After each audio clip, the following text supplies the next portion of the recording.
हर सिक्के के दो पहलू होते हैं।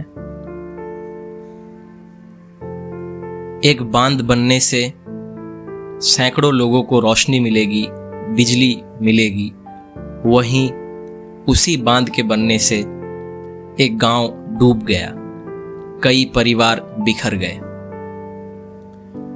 कहानी अब तक एक सामाजिक मुद्दे को लेकर आगे बढ़ रही थी।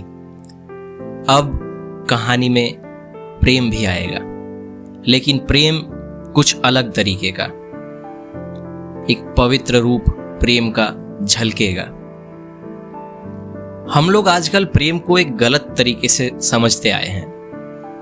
गलती हमारी नहीं है, गलती कुछ ऐसे प्रेम करने वालों का है जो कि प्रेम के एक विकृत रूप को सामने दिखाते हैं। खैर, प्रेम पर चर्चा नहीं करेंगे, क्योंकि अगर इस पर चर्चा करने लगे तो कहानी छूट जाएगी। तो उम्मीद करता हूं कहानी आप लोग आगे इत्मीनान से सुनेंगे, और अगर कोई इस कहानी का पिछला हिस्सा नहीं सुना है तो प्लीज़ प्लेलिस्ट में जाइए, पिछला हिस्सा सुनिए, फिर आगे आइए, तब आपको पूरा मज़ा मिल सकेगा।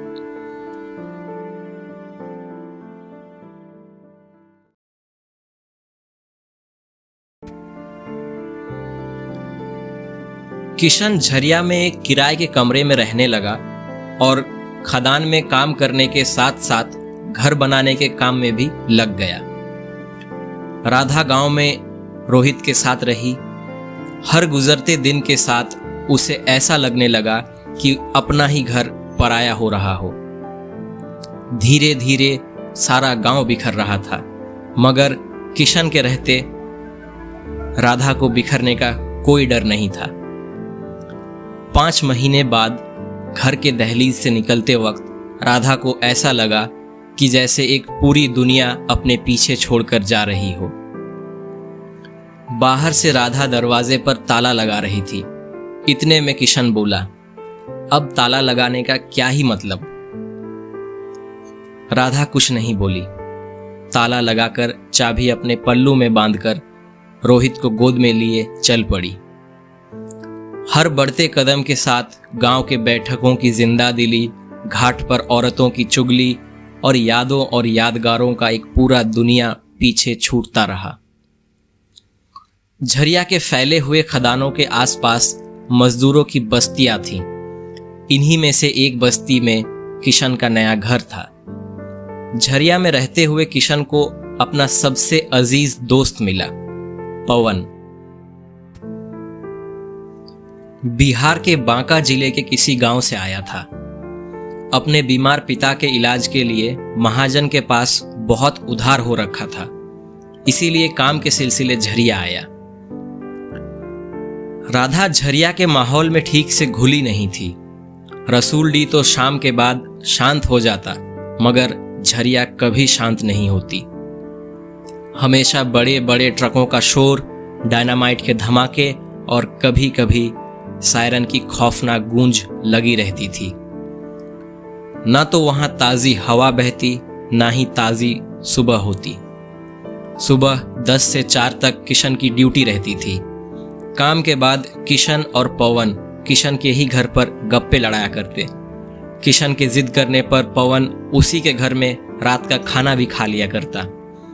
पवन को राधा के हाथ का खाना बहुत पसंद था। पेट भर खाना खाने के बाद डकार मारते हुए पवन उठ खड़ा हुआ। किशन खटिए पर बैठा हुआ था। भारी ट्रकों की आवाज आ रही थी, हल्की गर्म हवा बह रही थी, सब कुछ मामूली सा था। तभी सायरन की खौफनाक आवाज मटमैली सी खामोशी में गूंजने लगी।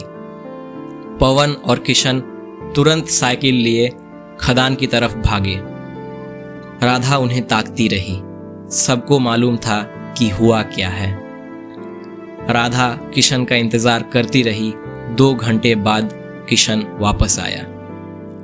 यहां कुछ लोग समझे नहीं होंगे कि ये सायरन की आवाज के साथ इस सिचुएशन का रिश्ता क्या है।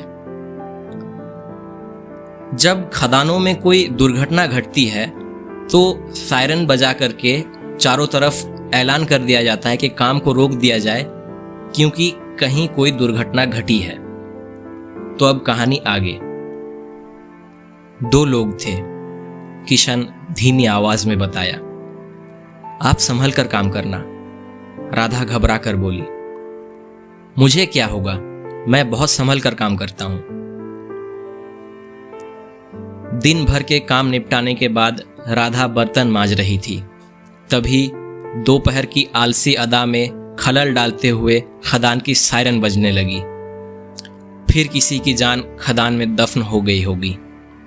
राधा मन ही मन उस मरहूम के आत्मा के शांति के लिए कामना करने लगी।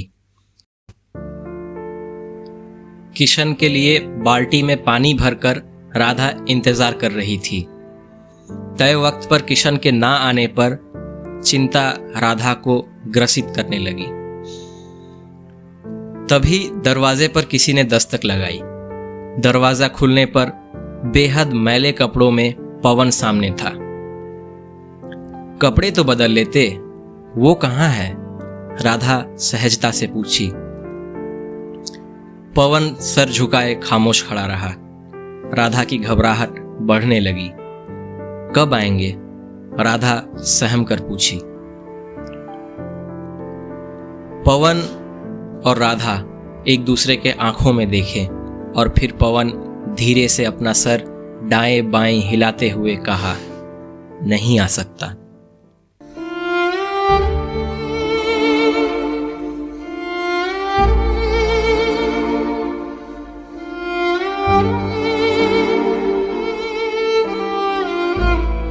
घर पर जमे पैसों से किशन का अंतिम संस्कार हो गया, मगर बचा कुछ नहीं। राधा घर के चौखट पर बैठी यही सोच रही थी कि गुजारा कैसे होगा। हालात कुछ यूं तंग थे कि राधा को मातम मनाने की भी फुर्सत नहीं थी। पवन धीरे कदमों से आया। दोनों बहुत देर तक चुप रहे। राधा रोने लगी। आंसुओं में मातम और बेबसी दोनों झलक रहे थे। पवन के पास कहने के लिए कुछ नहीं था। भाभी, मैं हूं ना, चिंता मत करो। गुजारे के लिए जल्दी ही राधा को कोई काम ढूंढना था, मगर पवन उसे काम करने नहीं देना चाहता था। मगर पवन के लिए राधा और रोहित के गुजारे का इंतजाम करना भी मुश्किल था। राधा खदान में अपनी जान जोखिम में डालकर काम नहीं करना चाहती थी।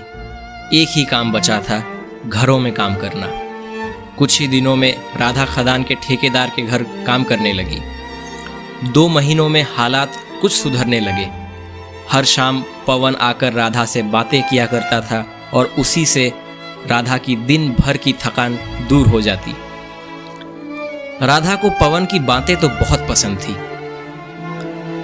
दिन भर राधा काम किया करती थी और रोहित इधर उधर घूमते रहता। आवारा दोस्तों के साथ मस्ती मारता और बस खाना खाने और रात को सोने के लिए ही घर लौटता। कभी कभार दोस्तों के साथ बीड़ी भी पी लिया करता। उसे लगता था कि राधा को कुछ मालूम नहीं, मगर माँ को सब मालूम होता है। पढ़ाई लिखाई से कोई रिश्ता तो था नहीं रोहित का। यूं तो राधा उसे पढ़ाना चाहती थी, मगर बेबसी किसी के आगे नहीं झुकती। राधा रसोई में कुछ काम कर रही थी। रोहित दबे कदमों से अंदर आया और अपने माँ के पीछे रखे टोकरी से एक प्याज उठाकर चुपके से भाग रहा था। रोहित निकलने ही वाला था कि राधा उसे पकड़ ली। क्या चुरा कर भाग रहा है? राधा रोहित के हाथ से प्याज छीन ली और आगे बोली, क्या करता है इसका तू? रोहित एकदम चुप रहा। राधा को कुछ महक आई। बीड़ी पिया है तू? बिना कुछ सुने सख्त हाथों से रोहित के गाल पर एक जमकर चमाटा लगाई और उसका कान पकड़कर कमरे में ले गई और उसे अंदर ही बंद कर दी। बेटे की बेरुखी और काम के जगह की समस्या दोनों मिलकर राधा को परेशान कर रहे थे। ठेकेदार के घर जब राधा पोछा लगाया करती तो ठेकेदार कुर्सी पर बैठे हुए हाथ में अखबार लिए उसे घूरते रहता। तो कभी रसोई में बर्तन धोते वक्त ठेकेदार का जवान बेटा कोई अश्लील गाना बजाते हुए अंदर आ जाता और किसी काम के बहाने राधा को इधर उधर से ताकते रहता। कभी झाड़ू लगाते वक्त पीछे से आकर खड़ा हो जाता और देखे जाने पर कोई बहाना बनाकर भाग जाता।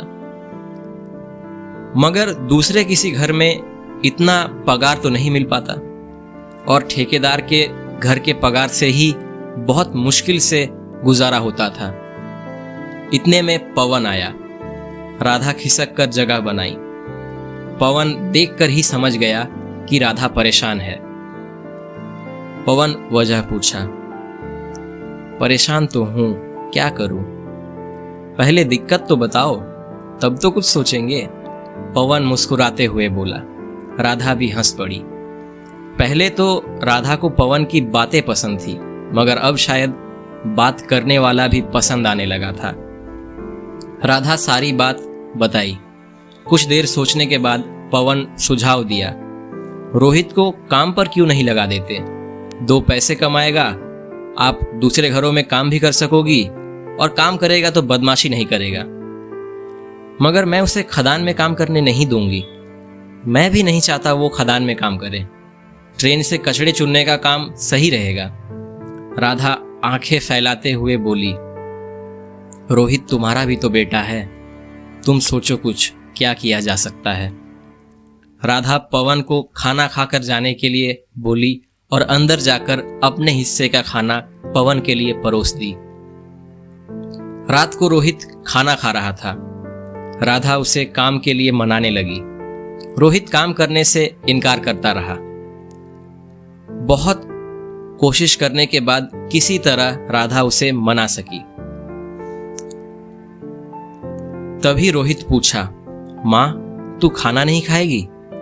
आमतौर पर रोहित और राधा दोनों एक साथ खाना खाया करते थे। राधा बोली, मैं खा चुकी हूं। राधा को भूख तो लगी थी, मगर खाना खाकर जो सुख उसे मिलता उससे कई गुना ज्यादा सुख भूखे रहकर पवन को खाना खिलाने के बाद उसे मिल रही थी। शादी के 4थे साल को राधा विधवा हो गई। उम्र भी कम थी। किशन तो इतना व्यस्त रहता था कि राधा को बिल्कुल भी वक्त नहीं दे पाता था और ना ही कभी साथ बैठकर प्यारी प्यारी बातें करता।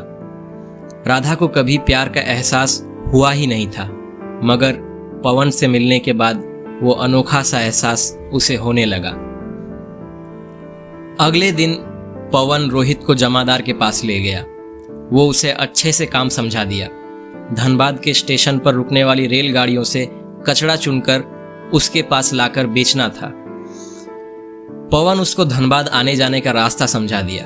वैसे भी झरिया से धनबाद आने जाने का रास्ता बिल्कुल सीधा और आसान है। पहले दिन तो रोहित गाड़ी के डिब्बे में चढ़कर तुरंत उतर आया। उसे डर था कि कहीं गाड़ी छूट न जाए। अगले कुछ दिनों में एक ही काम करने वाले दूसरे लड़कों के साथ उसकी दोस्ती हो गई और काम का तरीका उसे और अच्छे से समझ में आया और कमाई भी बढ़ने लगी। राधा भी नए जगह काम करने लगी थी, जहां उसे गलत नजरों का सामना नहीं करना होता था। साथ ही साथ पवन भी हौसला दे ही रहा था। राधा खटिए पर बैठी बैठी सोच रही थी, सब तो बहुत अच्छा चल रहा है, गुजारा भी ठीक से हो जाता है, पवन भी रोज बातें करने आता है, मगर इन सब का अंजाम क्या होगा? अंजाम तो कुछ नहीं है। रोहित का बचपन कचड़ा चुनते चुनते गुजर जाएगा, जवानी मजदूरी में, और शायद उसके बच्चों का भी यही हाल होगा। पवन से भले जितना भी प्यार कर ले, मगर उसे कभी पवन अपनाएगा नहीं, क्योंकि वो अपने गांव के किसी लड़की से प्यार करता है। इसीलिए उसने कभी पवन से इजहार तक नहीं किया। इजहार राधा करे तो करे कैसे? अपने मरहूम पति के यादों के रहते हुए वो कैसे किसी से इजहार कर सकती थी? हालात भले ही बहुत खूबसूरत और सुलझे हुए नजर आते हों, मगर अंदर ही अंदर उतने ही उलझे हुए थे। भावनाएं आजाद होते हैं। राधा के चाहने पर भी पवन के लिए राधा का प्यार खत्म नहीं हो सकता था।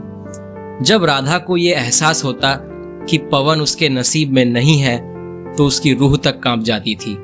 ये एहसास बस वही समझ सकता है जो प्यार किया है और जानता है कि वो जिसे प्यार करता है वो उसके किस्मत में कभी नहीं आने वाला। क्या दिक्कत है भाभी? पवन आते ही पूछा। राधा चुपचाप पवन को देखती रही। दोनों एक दूसरे के आंखों में देखते रहे। दोनों के आंखों में एक ही भावना और एक जैसी रुकावट दिखे। पवन नजरें झुका लिया। पवन, राधा कुछ बोलते बोलते रुक गई। दोनों एक दूसरे के आंखों में फिर से देखे। राधा के आंखों में उम्मीद और हौसला था, मगर पवन के आंखों में बेबसी झलक रही थी। राधा रसोई में चली गई और रोने लगी।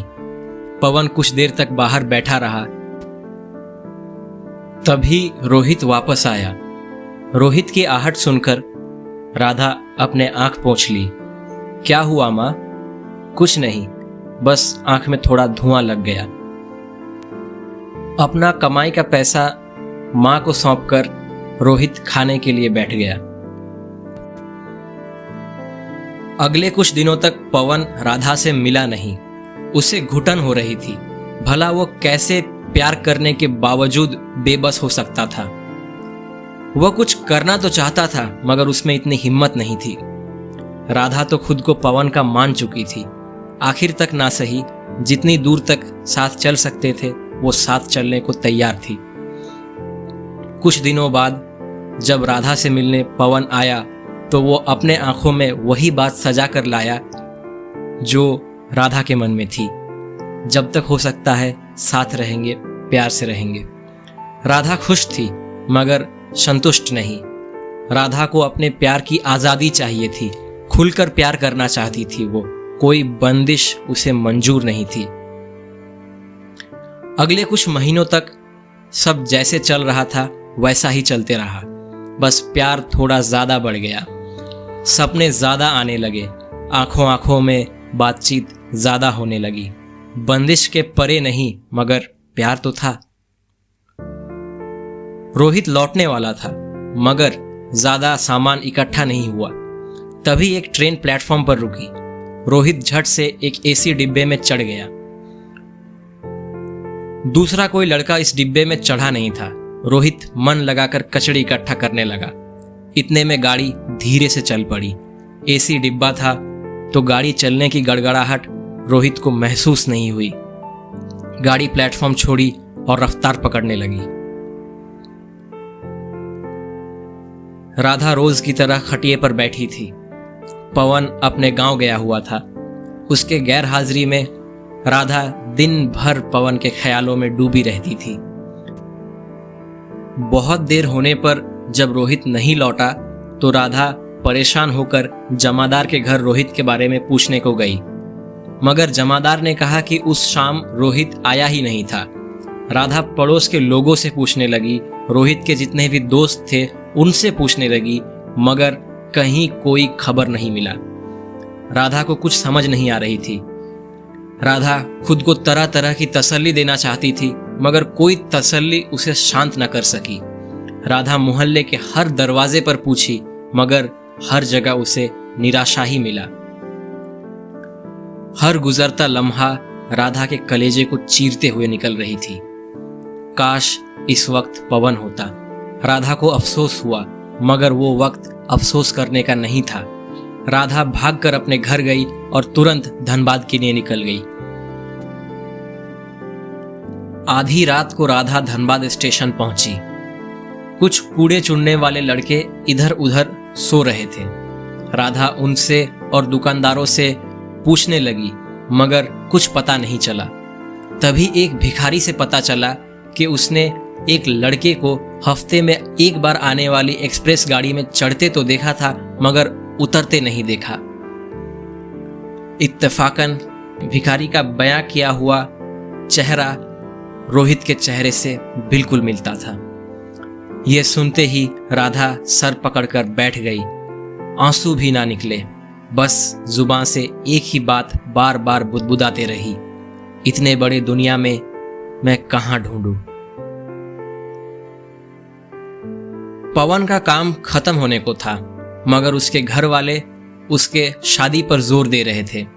गांव की उस लड़की के घर सब कुछ लगभग तय था। सबको मालूम था कि पवन राजी है, मगर पवन को राजी होने से कुछ रोक रहा था। पवन कभी राधा से इतने दिनों तक दूर नहीं रहा। वो बेचैन हो चुका था। राधा की क्या अहमियत है उसे और अच्छे से समझ में आने लगी थी। अगर कुछ ही दिनों के फिराक में ये हाल है तो जिंदगी उसके बगैर कैसी होगी, सोचकर ही पवन टूटने लगा।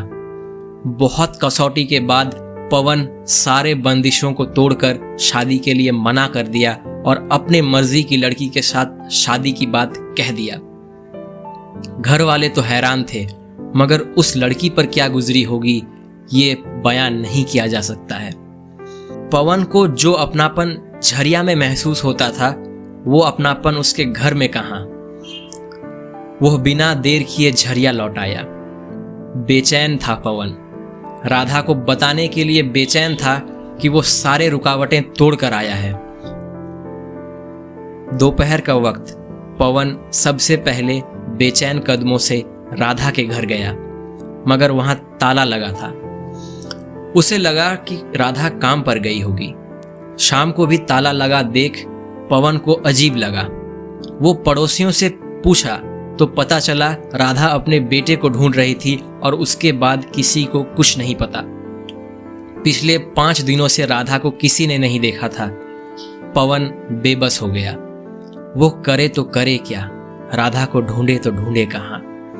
फिर भी पवन हिम्मत नहीं हारा। जहां जहां राधा की खबर मिल सकती थी वहां वहां पवन पूछता गया।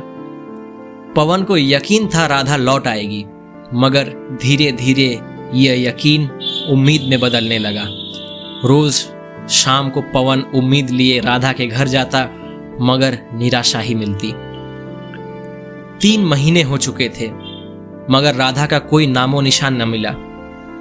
जब राधा के लौटने की उम्मीद न बची, पवन एकदम से टूट चुका था। जब कोई सब कुछ से हार जाता है तो पुराने रिश्ते याद आते हैं। पवन को वो दर्द महसूस हो रहा था जो दर्द उसके गांव वाली लड़की को महसूस हुई होगी। पवन खुद को संभालने में नाकाम था। पवन को सहारा चाहिए था। वो खुद को बहलाना चाहता था, नहीं तो राधा का गम उसे पागल कर देता। पवन अपने घर बात करके उसी लड़की से शादी करने को राजी हो गया। मजबूरी का बोझ कंधों पर, राधा का गम पलकों पर और उसकी यादें दिल में लिए पवन अपने गांव शादी के लिए लौट रहा था। अगले 10 दिन में पवन की शादी थी। झरिया से निकलने से पहले वो राधा के बंद घर के तरफ गया। नम आंखों से बंद दरवाजे को देखा और मन ही मन कुछ कहा। कुछ कतरे आंसू पवन के गालों से रेंगते हुए फर्श पर गिर पड़े। वक्त ने तभी दस्तक दिया। पवन धनबाद स्टेशन चला गया। भागलपुर जाने वाली गाड़ी अभी आई नहीं थी। पवन गाड़ी के इंतजार में प्लेटफॉर्म पर बैठा हुआ था। पवन के दिल में किसी कोने में अब भी राधा के लौटने की उम्मीद बची थी, मगर पवन को उस उम्मीद पर जरा सा भी यकीन नहीं था। अनमने भाव से वो इधर उधर देख रहा था। तभी दूर कहीं उसे एक जाना पहचाना सा चेहरा दिखा। बाल बहुत बिखरे हुए थे और चेहरे पर इतनी धूल थी कि चेहरा पहचान में नहीं आ रहा था। पवन उठकर बेहद गंदे कपड़ों में लिपटी उस औरत के पास गया। वो औरत पवन की तरफ देखी और बोली, भाई साहब, आप मेरे बेटे को कहीं देखे हैं? और इसी बात को वो बार बार दोहराती रही। पवन के आंखों से एक कतरा आंसू फर्श पर गिर पड़ा और पवन धीरे से बोला, राधा।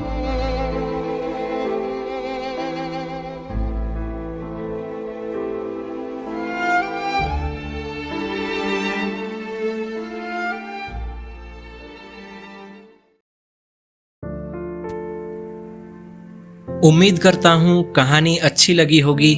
कमेंट सेक्शन में ज़रूर बताएं कैसी लगी। आपके कीमती कमेंट्स का और सजेशंस का इंतज़ार रहेगा। खुश रहें, मोहब्बत में रहें।